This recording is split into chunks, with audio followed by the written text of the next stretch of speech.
Some of you may recognize this book, which I've been reading finally, The Autobiography of a Yogi, the autobiography of Paramahansa Yogananda, who in the first half of the 20th century, as you may know, brought yoga, especially to the West. The Self-Realization Fellowship continues today as in his lineage, but I thought I would. It's been with good reason, I think, considered by some to be among the 100 most important and influential spiritual books of the 20th century. It's not saying too much, so if you haven't read it, I do recommend it. But I'm finally reading it all through for the first time now, and there's one section here which lots caught my attention, but this one I thought would be interesting. Notion to explore a little bit and to the different dimensions of. And it's life as cinema. So here's what he says. It's actually in a chapter called The Law of Miracles, but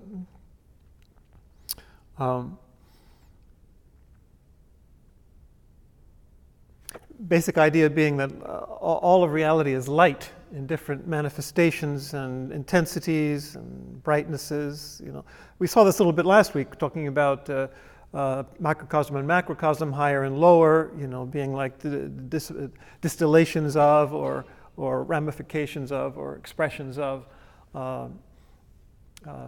reality, all connected at different levels. And we'll talk a little bit about that here too. But listen to the way he expresses this, and we want to talk about it a little bit. Motion pictures with their lifelike images illustrate many truths concerning creation. The cosmic director, capitals, has written his own plays and has summoned the tremendous casts for the pageant of the centuries. From the dark booth of eternity, he sends his beams of light through the films of successive ages, and pictures are thrown on the backdrop of space. Just as cinematic images appear to be real but are only combinations of light and shade, duality, so is the universal variety a delusive seeming. Okay, here's the yoga concept of Maya, or illusion. Everything outside of the eternal is kind of illusory, certainly as Zen would say too, insubstantial in itself, you know. The planetary spheres with their countless forms of life are naught but figures in a cosmic motion picture. Temporarily true to man's 5 sense perceptions, the transitory scenes are cast on the screen of human consciousness, so it's playing in our minds too, by the infinite creative beam. Infinite creative beam. So there's that light, the original source. A cinema audience may look up and see that all screen images are appearing through the instrumentality of one imageless beam of light. So that's interesting, right? So there's one beam of light, as in a theater, which illuminates everything. Indeed, you know, it's there in everything. You know.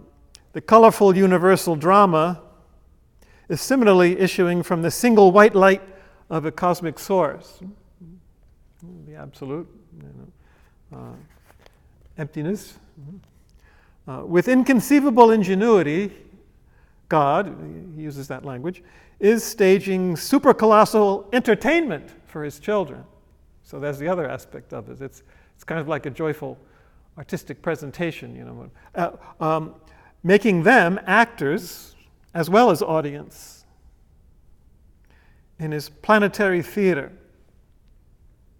So, just that would be worth, you know, meditating on for a long time. All of that said there. Now, a number of things. As I say, you know, that fits in with the microcosm, macrocosm connection of everything, and light is an excellent image for all of this, you know, as a source, and then everything is light. In fact, a couple of pages earlier, he has a couple of interesting quotes which fit very well the Also using Christian texts to illustrate it. Let there be light. And there was light at the very beginning, of Genesis. It's all about light coming down and manifesting from the ultimate light, right? In the creation of the universe, God's first command brought into being the structural essential, light. And he points out, scientifically, Einstein, he mentions all of that. Light is the central constant of the universe as we know it, Not just visible light, of course, but that tells you something. Mm-hmm.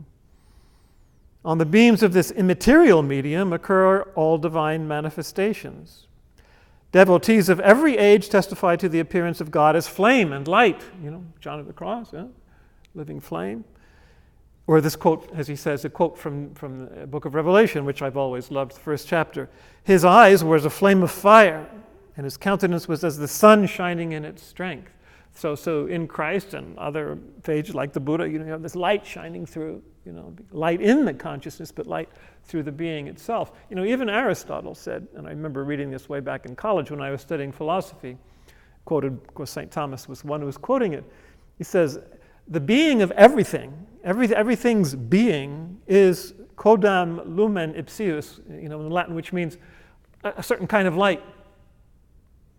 So not only our consciousness, where we usually think of light, but our whole being is a certain type of light, according to the prismatic manifestation in each one of us or it or whatever. So very interesting. So, a yogi can merge his consciousness with the Creator, perceiving the cosmical essence of light, vibrations of life energy, which I hope you're experiencing on your cushions. The light rays, no difference between the light rays composing water and the light rays composing land. So everything is light in a different wavelength, if you like, a different vibration. And then he also quotes that quote from Jesus, if therefore your eye be single, your whole body shall be full of light. Indeed. Hopefully that's an experience on your cushion as well. But we also saw a few weeks ago in the teisho that we want to get away more and more. I think we need to, with even evolutionary theory, teilhard, even incarnational Christianity, but also, as I say, in Zen, where emptiness is form and form is emptiness. We want to get away from the idea that it's just some kind of play that's a maya, that's illusion. But rather, emptiness, form is emptiness, and in the incarnational thing as well. What's expressed in material lower wavelengths, or if you like, is nonetheless a real, it has its own intensity, its own importance, and in a sense the light wants to dance there. The ultimate light wants to dance there. It can express itself in a way that he couldn't express otherwise. As I said, then Cynthia Bourgeois makes a big deal of that. So we shouldn't latch too much onto this notion, it's just illusion, because it's compared to the ultimate light, in a sense, but no, that's where the ultimate light can be immediately experienced right there, in that, right there in the grain of sand or the palm tree, or the oak tree in the garden, as the koan says. So that's one thing we want to be careful of. But I also want to explore a little more this notion of, the dance, the entertainment, the play, the divine play, in Hindu, in yoga, in Hinduism, they speak of the divine play, the divine dance, and also we speak about that more and more in modern Christian writing, that it's the divine dance, the Trinity itself, or the whole universe being a divine dance. The dancers here would appreciate that. So there's that whole element of the artistic element, and so the dance of the images on the screen, is a dance that's quite lovely. And of course, other ages have expressed it differently. You had the Shakespearean notion that all life is, we're just on a stage, right? That famous passage about, we're on the stage, fussing and fuming. Fretting our time on the stage, in sound and fury, signifying nothing. Well, hopefully it signifies more than that, but that's the tragic comment element there. But it also reminds me, very much of thinking about what my early studies in philosophy, what Plato had to say about this. I realized, the famous image from the Republic, the cave, right? Some of you have studied that and you know that. It's very much what he's talking about. That you just see images, on the wall and the fires behind it, and it's not the real thing, it's just play, it's just the image, and that's what we are in this world according to Plato. And you can look back and see maybe the fire, and then if you go all the way outside the cave, you see the sun, so that's the cosmic beam, the projection booth. So very similar idea, even though they didn't have film, obviously, back 2,000 years ago, but that's a very similar notion, isn't it? And again, you have to be careful of the only true reality is the ideas, and we're just a feeble reflection. And here's where the artistic part comes in again too, which is interesting.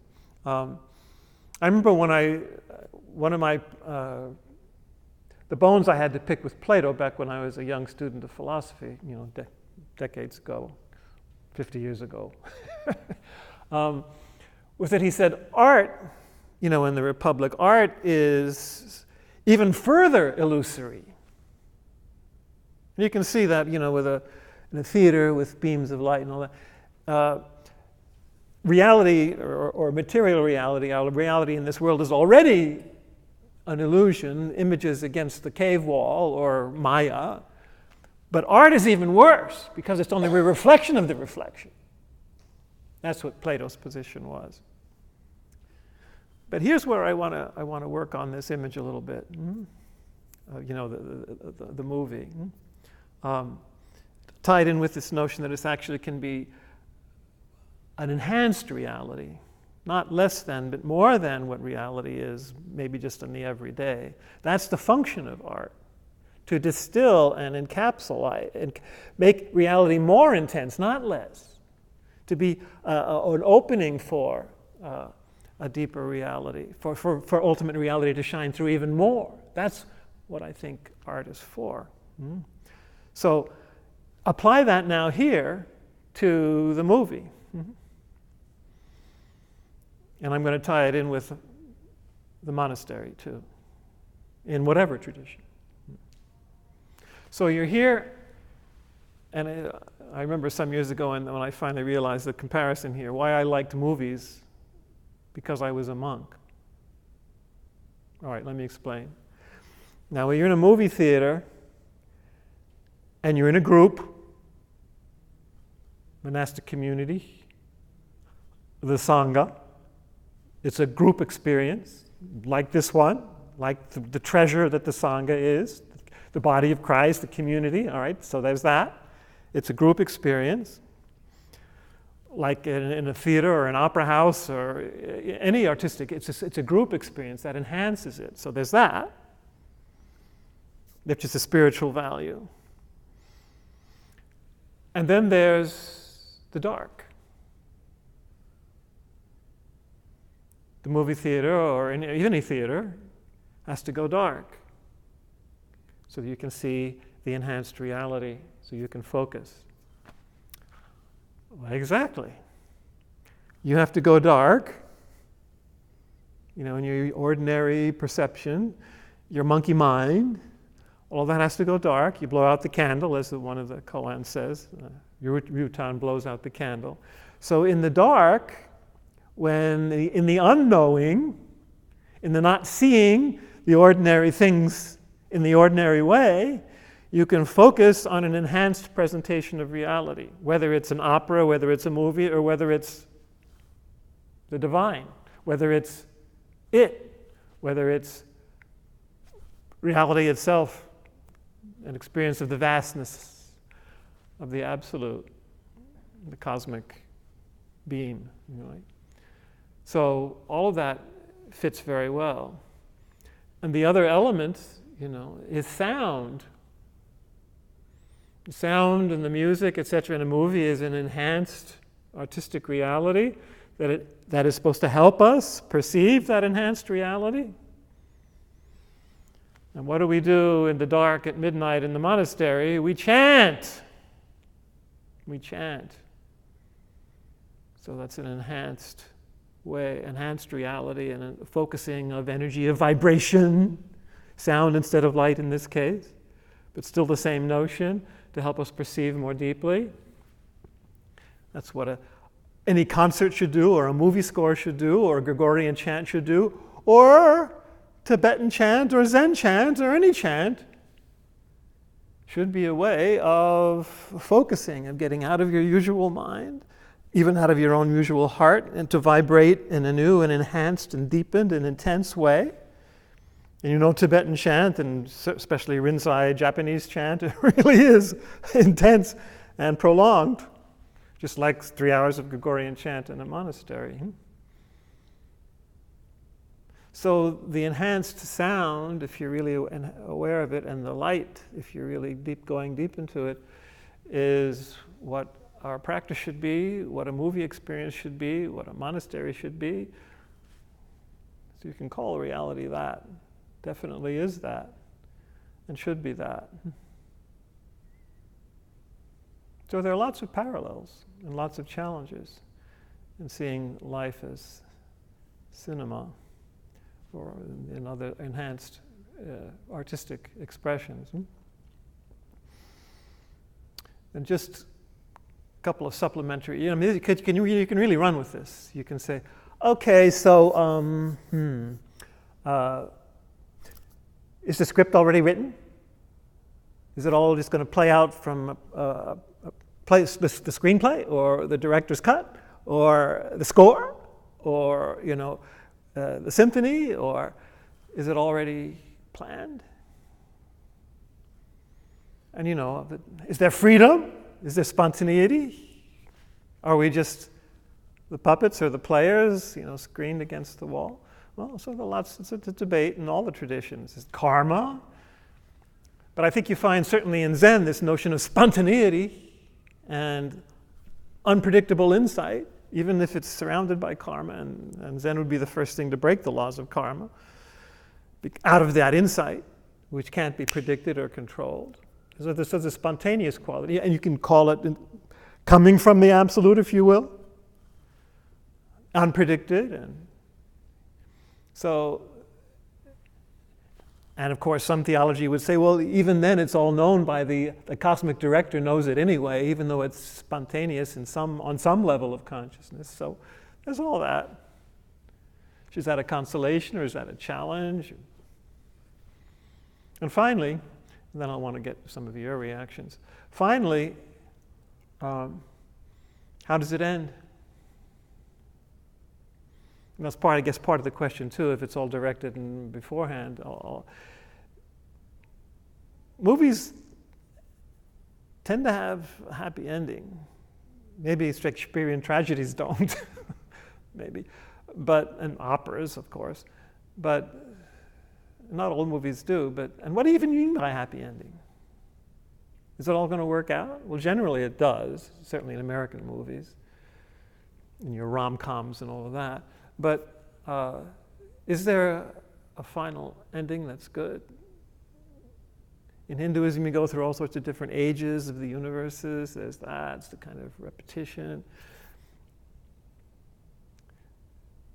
But in the best theology, I think, and in the most optimistic of, even if it goes through many lifetimes in Buddhism, ultimately, finally,